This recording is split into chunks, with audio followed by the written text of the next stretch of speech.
Welcome to the deep dive. We cut through the noise to bring you the essentials. Today, we're jumping into a case that, well, it really does feel like it's straight out of a thriller. We're talking about the Honeymoon murder mystery of Raja Raghuvanshi. Our goal here is to unpack the key details, the sort of surprising twists in this really high-profile case, and we're drawing everything, all our insights, directly from the sources provided. So get ready. We're looking at how a romantic getaway just turned, well, tragic, and how modern investigation techniques and some really shocking revelations play into all this. Exactly. And this deep dive, it's really about going beyond just the headlines you might have seen. We'll connect the dots, look at the evidence that's come out so far, helping you understand not just what happened, but also the huge complexities involved here. Yeah, the human element. Absolutely. Especially when an investigation gets into, very intimate relationships. Okay, so let's set the scene. The mystery really kicks off on May 23rd, 2025. You've got this newlywed couple, Raja Raghuvanshi, he's 29, and Sonam Raghuvanshi, 25. They're from Indore. They vanish, just disappear while on their honeymoon in Sora, Meghalaya. That's the starting point, the first big question mark. In Sora, Meghalaya. It's important to picture this. It's a very remote place. Yeah. Lots of dense forest, often misty, quite isolated. Right. So that location immediately makes things difficult, really adds context to the challenges for the initial search efforts. A huge challenge, I'd imagine. So things change on June 2nd. That's the turning point, right? Yeah. Raja's body is found tragically, and it's the National Disaster Response Force, the NDRF, using a drone, which, given what you said about the terrain, must have been absolutely essential. Oh, definitely. They find him in a deep gorge near Sadong Falls. It's the technology that makes the breakthrough here in that landscape. And once recovered, the forensic side kicks in. The reports confirmed two specific wounds, one on Raja's neck, one on his head. And what's really striking is how quickly they determined that a sharp-edged weapon was used. Maybe a knife, maybe a dagger. So not an accident. Precisely. That detail is critical. According to the sources, it immediately shifts the focus. It's not a fall, not suicide, it's homicide. Which narrows things down considerably, even in a remote spot. Exactly. It points the investigation in a very specific direction. Then comes this. Well, this huge development, the big twist.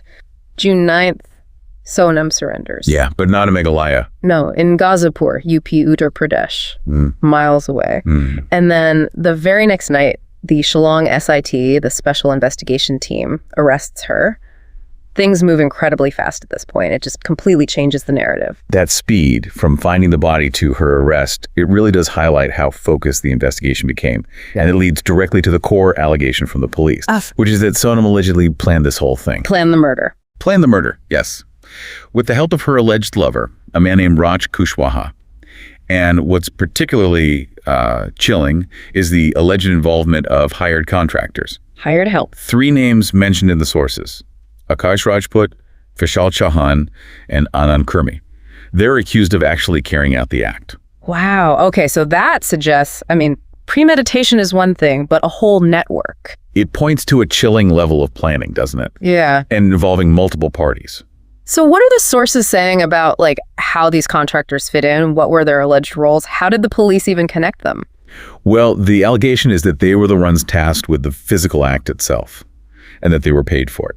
The police likely started piecing it together through initial interrogations, maybe tracking communications, financial trails perhaps, connecting them back ultimately to Sonam Raj Kushwaha. Okay, here's where it gets, for me, just incredibly disturbing. The arrested accused, they reportedly admitted this wasn't the first time they tried. No. This was their 4th attempt. 3 previous plans failed. That's what the sources indicate, yes. Right. The level of alleged persistence is, well, it's deeply unsettling. What does that tell us? That determination? It suggests, a very strong resolve. Sources mention they tried luring him to secluded spots before. There was even an alleged poisoning attempt that failed. Poison? Good grief. Yeah. So they allegedly kept adapting their tactics after each failure until, tragically, they succeeded.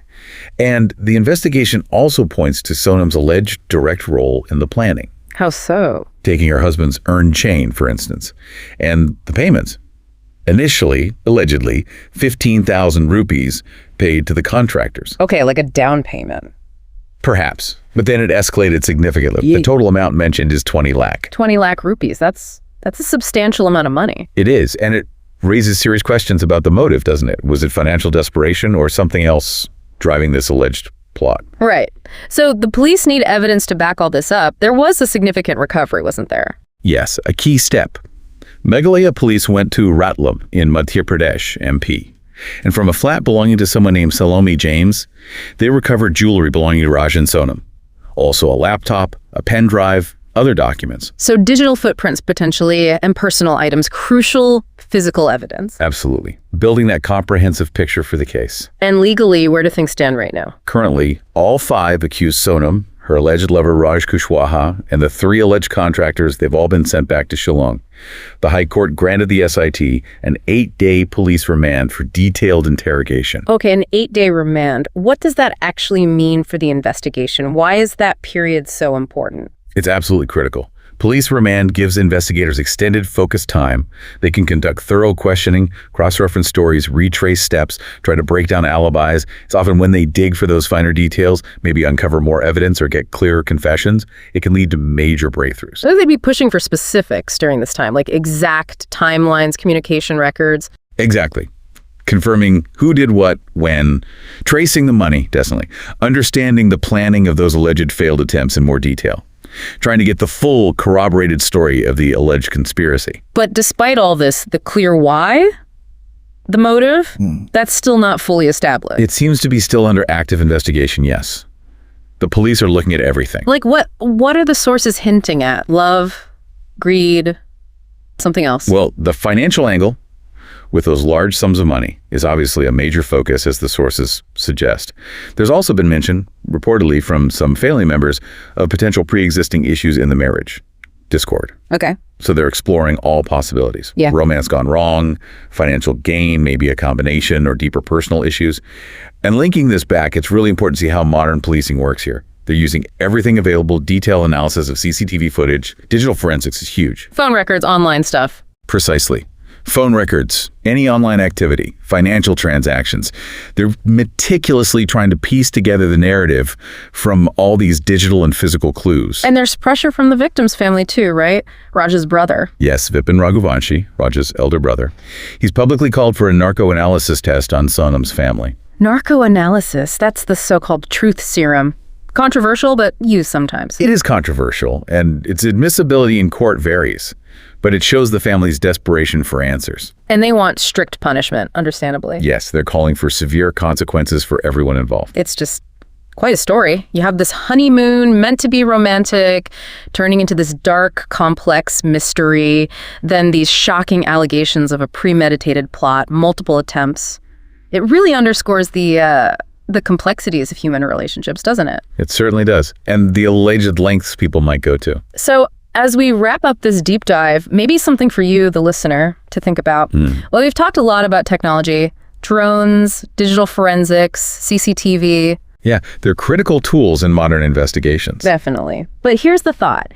In an age where these digital footprints and forensic tools are so powerful, how much can they really tell us? You mean about the why? Yeah. Can technology truly reveal the deepest, most personal human motivations behind something like this? Or are some answers maybe just always out of reach? That's a profound question. How much can science truly illuminate the sort of darkest corners of human intent? Something to ponder. Yeah.